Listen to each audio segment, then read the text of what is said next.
जय हिंद प्यारे साथियों, बहुत बहुत स्वागत करता हूं आप लोगों को अपने चैनल वैकेंसी पॉइंट पर। दोस्तों, सुबह की 7 बजे वाली जीके जीएस वाली क्लास एक बार फिर से आ चुकी है।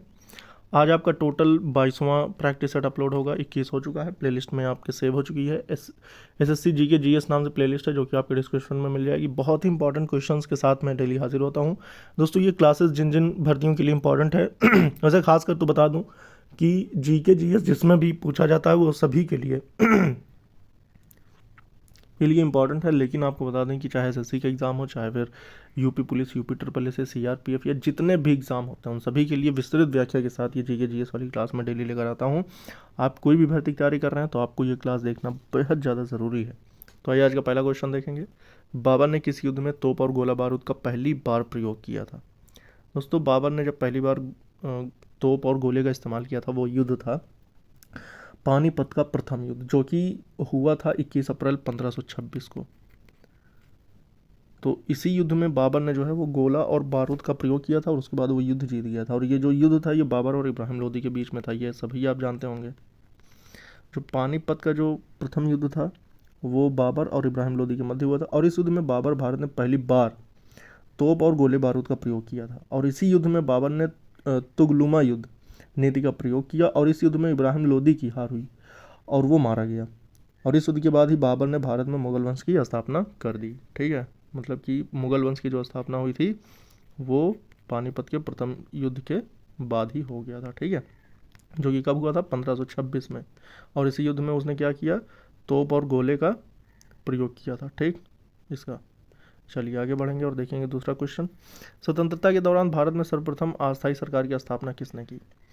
दोस्तों, एक अस्थायी सरकार होती है, एक होती है अस्थायी। स्वतंत्रता के दौरान यानी जब स्वतंत्रता मिल रही थी भारत को 1947 के समय, उस वक्त जो है एक अस्थायी सरकार की स्थापना की गई थी। उसको किसने किया था? सुभाष चंद्र बोस ने, राजा महेंद्र प्रताप ने, सतीश सामंत ने, या फिर लाला हरदयाल ने?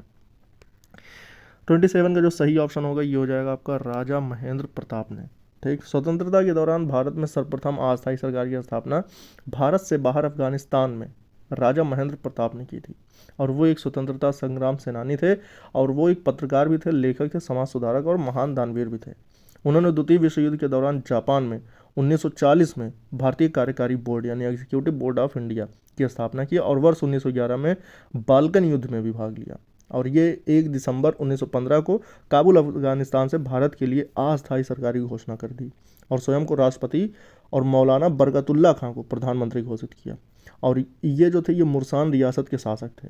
ठीक, कौन? राजा महेंद्र सिंह मुरसान शासक था। ठीक, मुरसान रियासत, इस रियासत के ये शासक थे। ठीक, और आपको बता दें कि ये जो है वर्तमान में उत्तर प्रदेश के हाथरस ज़िले में स्थित है। क्या? मुरसान रियासत। तो उस समय जो सर्वप्रथम अस्थायी सरकारी स्थापना की गई थी वो राजा महेंद्र प्रताप द्वारा की गई थी। ठीक है, जो कि अफगानिस्तान में। किस गवर्नर जनरल को भारतीय प्रेस मुक्तिदाता कहा जाता है? भारतीय प्रेस मुक्तिदाता, प्रेस का मुक्तिदाता। 28 का जो सही ऑप्शन होगा ये हो जाएगा ऑप्शन नंबर चार्ल्स मेटकॉफ। आपको बता दें कि जो इनका कार्यकाल था वो वो सिर्फ 1 साल का था, 1835 से 1836। इनका जो कार्यकाल था वो सिर्फ 1 साल का था और ये अपने 1 साल के कार्यकाल पर प्रेस पर लगे प्रतिबंधों को हटा दिया था। इसी कारण से इन्हें भारतीय प्रेस का मुक्तिदाता कहा जाता है। ठीक, 29 देखेंगे। 29 कह रहा है कि वायुमंडल के किस भाग में जलवाष्प की कुल मात्रा का 90% भाग विद्यमान रहता है? वायुमंडल के किस भाग में जलवाष्प की कुल मात्रा का 90% भाग विद्यमान रहता है? तो 29 का सही ऑप्शन हो जाएगा क्षोभ मंडल।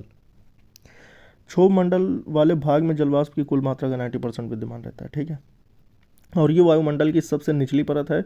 इसकी ऊंचाई ध्रुवों पर 8 किलोमीटर और विषुवत रेखा पर लगभग 18 किलोमीटर रहती है। ठीक है, सवाना की वृद्धि के लिए निम्नलिखित में से कौन सी दशा आदर्श मानी जाती है? सवाना की वृद्धि के लिए निम्नलिखित में से कौन सी दशा आदर्श मानी जाती है? ऑप्शन देखेंगे, नीचे ऑप्शन इसके दिए हुए हैं। मृदु तथा आर्द्र जलवायु शुष्क ग्रीष्म तथा वर्षा शीतकालीन जलवायु, लंबी शुष्क ऋतु वाली उष्मार्द उष्णार्ध जलवायु, या फिर तप्त ग्रीष्म तथा ठंडी शीतकालीन जलवायु। इनमें से कौन सा सही होगा, जबकि क्या पूछा गया है कि सवाना की वृद्धि के लिए निम्नलिखित में से कौन सी दशा आदर्श मानी जाती है सवाना के लिए। तो 30 का जो सही ऑप्शन होगा ये हो जाएगा ऑप्शन नंबर सी, लंबी शुष्क ऋतु वाली उष्णार्ध जलवायु। आपको बता दें कि सवाना जो है घास का मैदान है, तो घास के मैदानों की वृद्धि के लिए लंबी शुष्क ऋतु वाली उष्णार्ध जलवायु दशा आदर्श मानी जाती है। और ये जलवायु भूमध्य रेखा के दोनों ओर 10 से 30 डिग्री अक्षांशों के मध्य पाई जाती है, और इसमें तापमान जो होता है 25 से 30 सेंटीग्रेड, और जो इसमें बारिश होती है वो 100 सेंटीमीटर तक होती है। और ये जलवायु जो होती है ये वेनेजुएला, कोलंबिया, गुआना, पराग्वे और उत्तरी ऑस्ट्रेलिया में पाई जाती है। 31 देखेंगे, 31 में कह रहा है कि पृथ्वी के अधिकांश सक्रिय ज्वालामुखी में पाए जाते हैं। अच्छा, पृथ्वी के अधिकांश सक्रिय ज्वालामुखी जो है वो कहाँ पाए जाते हैं, यूरोप में, प्रशांत महासागर, अफ्रीका या फिर दक्षिण अमेरिका।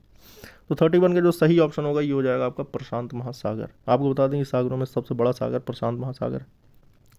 दोस्तों वीडियो लाइक कर देना ज़रूर से ज़रूर, चैनल को सब्सक्राइब कर लेना अगर सब्सक्राइब नहीं किए हैं तो, ताकि ये डेली क्लासेस आपको मिल सकें। और हिंदी की आप लोगों के लिए सुबह 8 बजे प्रैक्टिस सेट अपलोड होता है, जो कि हिंदी का भी आज आपका 22वां प्रैक्टिस सेट अपलोड होगा। तो 31 का अगर देखें तो इसमें जो सही ऑप्शन होगा ये ऑप्शन नंबर बी हो जाएगा, प्रशांत महासागर। तो पृथ्वी पर अधिकांश सक्रिय ज्वालामुखी जो है प्रशांत महासागरीय के तट भाग में पाए जाते हैं, इसीलिए प्रशांत महासागर को परिमेखला को अग्निवलय यानी फायर रिंग ऑफ पैसिफिक भी कहा जाता है। वर्तमान में विश्व में सक्रिय ज्वालामुखियों की संख्या टोटल 500 है। ठीक, 500 सक्रिय ज्वालामुखी हैं। ठीक है, निम्नलिखित राज्यों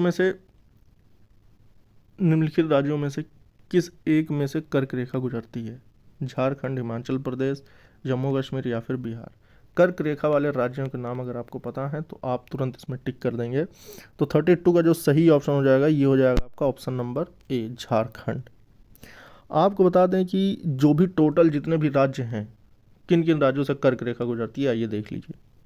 देखिए, कर्क रेखा जो गुजरती है सबसे पहले शुरू करते हैं राजस्थान से। ठीक, राजस्थान से गुजरती है, उसके बाद आपका गुजरात से गुजरती है, फिर एमपी से यानी मध्य प्रदेश से, फिर उसके बाद छत्तीसगढ़, फिर उसके बाद पश्चिम बंगाल यानी वेस्ट बंगाल, फिर उसके बाद आपका त्रिपुरा, और फिर उसके बाद त्रिपुरा के बाद मिजोरम, और झारखंड तो है ही। तो टोटल आपके हो जाते हैं कितने, झारखंड एक हो जाएगा, 2 3 4 5 6 7 8, टोटल 8 राज्य ऐसे हैं भारत के। 8 राज्यों से होकर क्या गुजरती है, कर्क रेखा गुजरती है। ठीक, तो ये चीज़ आपको याद होनी चाहिए ताकि आपके लिए ये क्वेश्चंस बहुत ज़्यादा आसान हो जाए। चलिए आगे बढ़ेंगे और देखेंगे विधानसभा सदस्यता हेतु चुनाव लड़ने के लिए न्यूनतम आयु कितनी होनी चाहिए। विधानसभा, दोस्तों ये विधानसभा की बात हो रही है। एक होता है लेजिस्लेटिव असेंबली, एक होता है लोकसभा। तो लोकसभा का नियम अलग है और विधानसभा का अलग है। तो विधानसभा और लोकसभा में क्या फ़र्क होता है ये आइए देखते हैं थोड़ा सा, कि इनकी आयु जो होती है वो मिनिमम कितनी हो सकती है। तो इसकी जो विधानसभा की होती है वो होती है 25। विधानसभा सदस्यता के हेतु चुनाव लड़ने के लिए न्यूनतम आयु होती है वो 25 वर्ष होनी चाहिए। और इसमें जो विजय होता है उसको क्या कहा जाता है, उसको कहा जाता है MLA, member of legislative assembly. ठीक, और जो सांसदी जीत जाता है उसको एमपी कहा जाता है, मेंबर ऑफ पार्लियामेंट। ठीक है, और वैसे हिंदी में बात करें तो इसको विधायक कहते हैं जो एमएलए वाला चुनाव जीतता है, और जो एमपी वाला चुनाव जीता है यानी लोकसभा वाला जीता है उसे सांसद कहा जाता है। ठीक, वो संसद का सदस्य होता है और ये विधानसभा का सदस्य हो जाता है। ठीक है, तो 25 वर्ष होती है इसकी न्यूनतम आयु। और उसके साथ साथ मैं बता दूं कि प्रत्येक राज्य की विधानसभा में कम से कम 60 या अधिक से अधिक 500 सदस्य होते हैं। ठीक, और विधानसभा के सदस्यों का कार्यकाल जो होता है वो 5 वर्ष का होता है, लेकिन विशेष परिस्थितियों में समय पूर्व भी अपना त्यागपत्र से हटाए जा सकते हैं या फिर ये दे सकते हैं। ठीक, विधानसभा के 17 अवसान के आदेश राज्यपाल द्वारा किए जाते हैं। ठीक है, बस फर्क ये है कि विधानसभा का जो वो माना जाता है वो राज्यपाल को माना जाता है, और जो संसद का माना जाता है वो राष्ट्रपति को माना जाता है। ठीक है, एक प्रकार समझो कि जैसे देश पर राष्ट्रपति के लिए नियम कानून है वैसे राज्यों पर राज्यपाल के लिए। ठीक है, मतलब ये दोनों एक दूसरे से मिलते जुलते हैं। राज्य में मुख्यमंत्री का जो शपथ दिलाता है वो राज्यपाल दिलाता है, और वहीं केंद्र की बात करें तो जो प्रधानमंत्री की शपथ दिलाता है वो आपका राष्ट्रपति दिलाता है। साधारण विधेयक को किस सदन में पेश किया जा सकता है? जो साधारण विधेयक होगा उसको किस सदन में पेश किया जाएगा? लोकसभा, राज्यसभा या दोनों में, या फिर किसी में नहीं?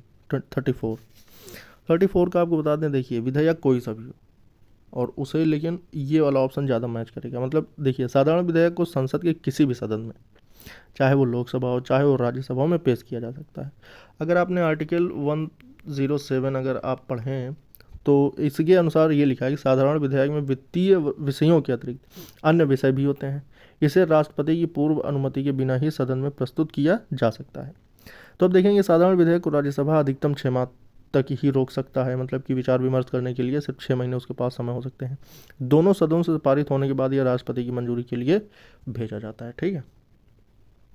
सर्वोच्च न्यायालय का न्यायाधीश बनने के लिए उम्मीदवार की आयु कितनी होनी चाहिए? जो सुप्रीम कोर्ट है, SC, ठीक, इसके जो जज होते हैं, इसके जज बनने के लिए न्यूनतम आयु कितनी होनी चाहिए? 55 वर्ष, 65 वर्ष, 60, या फिर इनमें से कोई नहीं? तो 35 का जो सही ऑप्शन होगा ये D ऑप्शन हो जाएगा। वही तो मैं कहूँ कि इसमें तो कुछ अलग ही एज दे रखा है। इसका जो ऑप्शन होगा 35 का D ऑप्शन हो जाएगा।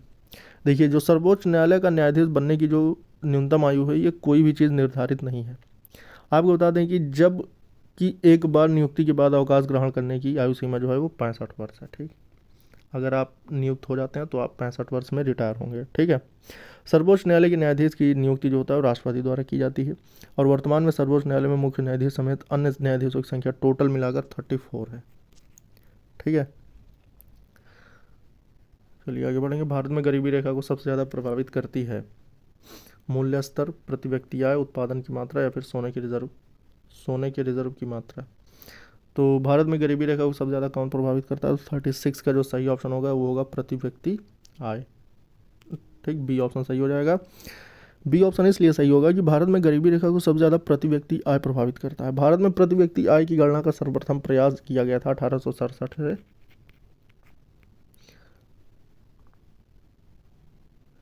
1867 में किया गया था, जिसको किसने किया था? दादा भाई नौरोजी ने। ठीक है। और उस वक्त भारत की प्रति व्यक्ति आय जो हुई थी वो 20 रुपये की गई थी, प्रति व्यक्ति आय। ठीक। और प्रति व्यक्ति आय को आर्थिक वृद्धि के मापन और जीवन स्तर में वृद्धि के अनुमान लगाने हेतु निकाला जाता है। और प्रति व्यक्ति अगर आय का फॉर्मूला अगर मैं बताना चाहूँ तो प्रति व्यक्ति आय का जो फॉर्मूला होगा ये होगा राष्ट्रीय आय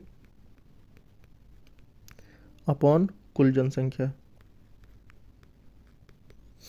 तो राष्ट्रीय आय कितनी है, मतलब टोटल कितनी आय जो है संकलित की गई, और उसके बाद कुल जनसंख्या कितनी है ये। अब इसमें एक चीज़ और अगर आपको मैं बता दूं कि 2020 और 21 में स्थिर कीमतों पर भारत में प्रति व्यक्ति आय जो थी वो 86,659 रुपये थी। ठीक। और ये 1867 में 20 रुपये की गई थी। ठीक है। चलिए आगे बढ़ेंगे। 37 देखेंगे। 37 कह रहा है कि समस्त मांग किसका योगफल है?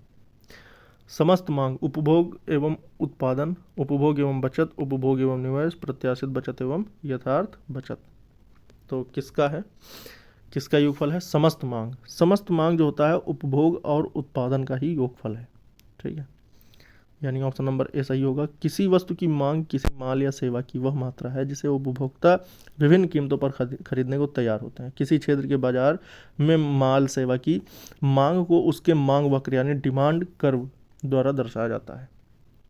आगे बढ़ेंगे। पुनः रिचार्ज किए जा सकने वाले सेल में किस प्रकार की ऊर्जा संचित रहती है? पुनः रिचार्ज किए जा सकने वाले सेल में दोस्तों आपको पता है कि एक ऐसा सेल जो डिस्चार्ज हो गया फिर उसको चार्ज कर लिया तो फिर उसमें एनर्जी आ गई, तो ऐसा जो होता है वो किस प्रकार की ऊर्जा संचित करता है?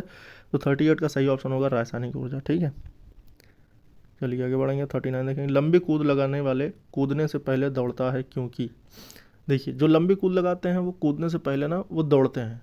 अगर एक जगह खड़े होकर मान लो कोई व्यक्ति यहाँ खड़ा है, अब यहाँ से वो डायरेक्ट छलांग लगा दे तो मान लो यहीं तक जाएगा, लेकिन अगर ये दौड़ के आएगा तो ये छलांग लगाने पर यहाँ जाएगा। तो लंबी कूद लगाने वाले पहले दौड़ते, क्योंकि ये ज़्यादा दूरी तय कर लेता है, वह संवेग आरक्षण संरक्षण बनाए रखता है। दौड़ने से उसे ऊर्जा की प्राप्ति होती है, उसे बल की प्राप्ति होती है। तो इसमें से कौन सा सही ऑप्शन होगा? तो 39 का जो सही ऑप्शन होगा वह संवेग संरक्षण बनाए रखता है।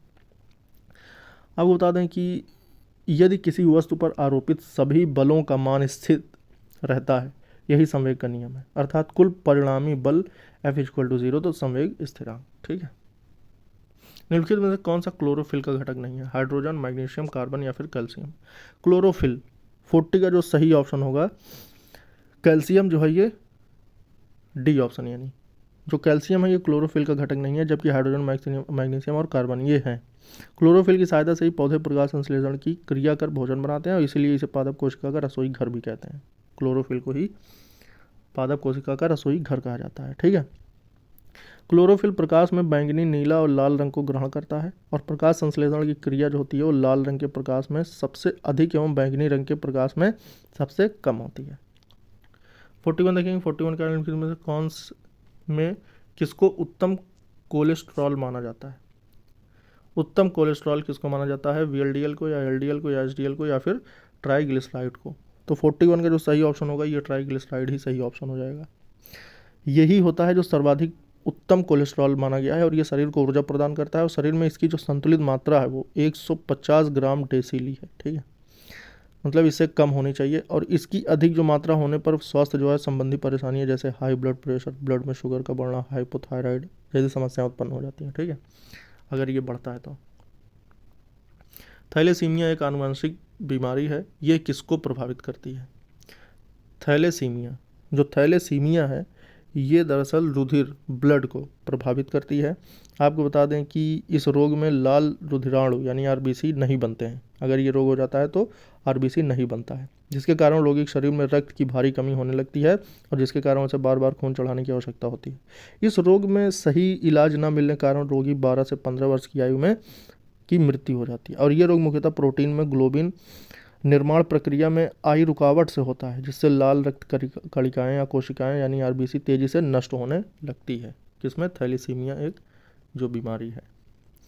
एस्पिरिन है मेथॉक्सीबेंजोइक एसिड, मेथिल सैलिसिलेट, या फिर एसिटिल सैलिसिलिक एसिड, या फिर फेनिल सैलिसिलेट? तो जो एस्पिरिन है 43 ये दरअसल एसिटिल सैलिसिलिक एसिड है। ठीक है, एस्पिरिन एस्पिरिन जो होता है ये यही एसिड है के नाम से भी जाना जाता है, और ये एक दर्द निवारक औषधि है, जिसे ज्वर यानी बुखार कम करने और शोध निरोधी दवा के लिए के प्रयोग में इसका सामान्य सूत्र जो होता है वो होता है C9H8O4, किसका? Acetic salicylic acid. ठीक, और इस औषधि या फिर दवा कह सकते हैं का अधिक प्रयोग करने से अस्थमा, हार्ट की बीमारी और किडनी संबंधी समस्याएं हो सकती हैं, जो कि खासकर किसके उपयोग के लिए है? एक दर्द निवारक की एक वो है। तो इसीलिए कहा जाता है कि दर्द की दवाओं को जल्दी जल्दी खाना नहीं चाहिए। ठीक है, एस्पिरिन वैसे फिलहाल वो दवा का नाम एस्पिरिन है। URL क्या होता है? ये कंप्यूटर का क्वेश्चन आ गया। URL एक कंप्यूटर सॉफ्टवेयर प्रोग्राम है, या प्रोग्रामिंग ऑब्जेक्ट है, या फिर हार्डवेयर का भाग है, या फिर किसी डॉक्यूमेंट या पेज का www पर एड्रेस। तो URL जो होता है वो एक्चुअल में 44 का जो सही ऑप्शन होगा, किसी डॉक्यूमेंट या पेज का www पर एड्रेस जो डाला जाता है उसी को URL कहते हैं। तो URL जो होता है एक्चुअली इसका जो पूरा नाम है वो है यूनिफॉर्म रिसोर्स लोकेटर। ठीक, यूनिफॉर्म रिसोर्स लोकेटर। अब उसके बाद इसे एड्रेस भी कहा जाता है, कि मतलब कोई भी सर्च इंजन में जो भी नाम डाला जाता है उसे एड्रेस भी कहते हैं। तो इसे वर्ष 1994 में टिम बर्नर्स-ली और इंटरनेट इंजीनियरिंग टास्क फोर्स द्वारा विकसित किया गया था, और URL ओपन करने के लिए हाइपरलिंक्स का प्रयोग किया जाता है। ठीक है, चलिए 45 देखेंगे। 45 में कह रहा है कि ध्रुव पूर्णिमा तथा कामिनी क्या है? ध्रुव पूर्णिमा और कामिनी ये क्या रॉकेट इंजन है, या फिर तारे हैं, या परमाणु अनुसंधान रिएक्टर हैं, या फिर तेल शोधन शालाएँ हैं? तो क्या है? 45 का जो सही ऑप्शन होगा ये हो जाएगा ऑप्शन नंबर C, परमाणु अनुसंधान रिएक्टर। ठीक है, तो ध्रुव रिएक्टर जो होते हैं, हाँ देखिए, ध्रुव रिएक्टर भारत का सबसे बड़ा अनुसंधान रिएक्टर है, और यह मुंबई स्थित भाभा परमाणु अनुसंधान केंद्र में कार्यरत है। इसका मूल नाम जो है वो R5 है, और इसका निर्माण 8 अगस्त 1985 को हुआ था। पूर्णिमा रिएक्टर जो है वो 18 मई 1972 को मुंबई में ट्राम्बे नामक स्थान पर शुरू किया गया था, और ये एक छोटे टैंक के आकार का एक रिएक्टर था जिसमें प्लूटोनियम का प्रयोग किया गया। और जो कामिनी है ये पलक्कम मिनी रिएक्टर का का मिनी रूप है। इसे 17 सितंबर 1997 को कार्य रूप शुरू किया गया था। दोस्तों इनमें जितनी भी चीज़ें दी हुई हैं, चलिए सबसे पहले देखते हैं जो ध्रुव रिएक्टर है, इसका निर्माण 1985 में, ठीक, 1985 में किया गया। जो पूर्णिमा है, तो पूर्णिमा के बारे में अभी मैंने बताया था कि पूर्णिमा का जो 1972 में किया गया था, ठीक। और जो कामिनी रिएक्टर है ये आपका 1977 में कार्य करना इसका शुरू किया गया था, ठीक है। और ये तीनों क्या हैं, परमाणु अनुसंधान रिएक्टर हैं। चलिए आगे बढ़ेंगे। वर्ष 2021 में किस राज्य सरकार द्वारा गरीबों व निराश्रितों को रियायती भोजन उपलब्ध कराने हेतु माँ योजना की शुरुआत की गई थी? तो 46 का जो सही ऑप्शन होगा ये होगा पश्चिम बंगाल यानी वेस्ट बंगाल में। चलिए आगे बढ़ेंगे और देखेंगे 47। सुल्तान अजलान शाह कप किस खेल से संबंधित है?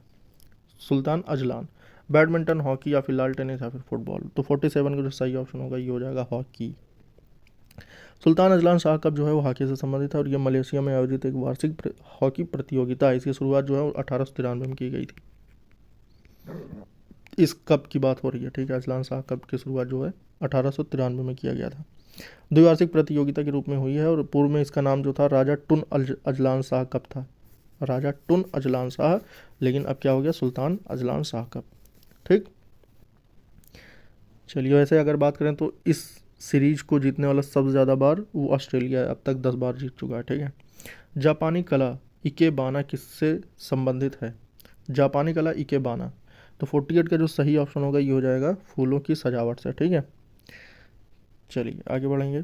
अंतर्राष्ट्रीय कृषि विकास कोष यानी IFAD का मुख्यालय कहाँ स्थित है? अंतर्राष्ट्रीय कृषि विकास कोष का जो मुख्यालय ये आपका रोम में स्थित है। और जो इसकी अगर बात करें तो जो इसकी स्थापना की गई थी ये 1976 में की गई थी, ठीक। और इसका उद्देश्य जो है वो विकासशील देशों में निम्न वर्गों का उन्नत खाद्य उत्पादन और पोषाहार के साधन जुटाने में मदद करना है, ठीक है। आज का दोस्तों अंतिम क्वेश्चन है ये, और डेली आप लोगों के लिए ऐसे ही 25 क्वेश्चन मैं लेकर आता हूँ जो कि 25 में 25 करने की पूरी रणनीति के साथ, वही क्वेश्चन जो कि आपके एग्जाम में पूछे जा सकते हैं। तो डेली अपलोड होता है सुबह 7 बजे। चैनल को से जुड़े नहीं है तो जरूर जुड़ जाइए और बेल आइकन जरूर प्रेस कर लेना। और रंग जी का मंदिर कहाँ स्थित है? 50 का जो देखेंगे तो 50 का सही ऑप्शन हो जाएगा, 4 ऑप्शन, वृंदावन, हैदराबाद, पुरी या फिर जोधपुर। तो इसका सही ऑप्शन होगा वृंदावन। रंग जी का मंदिर जो है वो वृंदावन में स्थित है। और वृंदावन कहाँ है? ये है मथुरा, उत्तर प्रदेश में। और ये श्रेष्ठ द्रविड़ वास्तुकला शैली में निर्मित है। इस निर्माण वर्ष जो था इसका 1857 था, ठीक, जब देश में क्रांति, जो आज़ादी की क्रांति थी वो शुरू हो चुकी थी। इस वीडियो में आज इतना ही रखेंगे दोस्तों, फिर मिलेंगे कल नई वीडियो में। जय हिंद।